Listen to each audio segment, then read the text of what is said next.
আজকের এই ভিডিওটিতে বলা হবে রাশিয়ান দিদির চা এত বিখ্যাত হলো কেন, আর এই পাপিয়া ঘোষালকে রাশিয়ান দিদি কেন বলা হয়, সমস্ত কিছু। তবে তার আগে আপনি যদি আমাদের চ্যানেলটিতে নতুন হয়ে থাকেন, ভিডিওটিতে একটি লাইক করে চ্যানেলটিকে অবশ্যই সাবস্ক্রাইব করে পাশে থাকা বেল আইকনটা বাজিয়ে দিন। পাপিয়া ঘোষ একদিন বড় স্বপ্ন নিয়ে খুললেন নিজের চায়ের দোকান।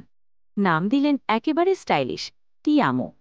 কিন্তু সমস্যা হলো, মানুষজন চায়ের স্বাদ কম, তাকে দেখতে বেশি আসতে লাগল। চোখে সানগ্লাস, ঠোঁটে স্মার্ট ডায়লগ।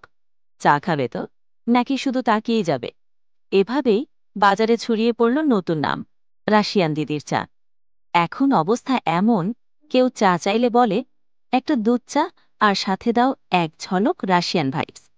সবচেয়ে বড় রহস্য হলো, লোকেরা হাজারবার দোকানে গিয়েও আজও বুঝে উঠতে পারল না দিদিকে আসলে কোন দিক দিয়ে রাশিয়ান বলে মনে হয়। কিন্তু হ্যাঁ, দিনে দিনে দোকান জমজমাট। এই ধরনের ভিডিও পেতে চ্যানেলটিকে সাবস্ক্রাইব করে রাখুন। ধন্যবাদ।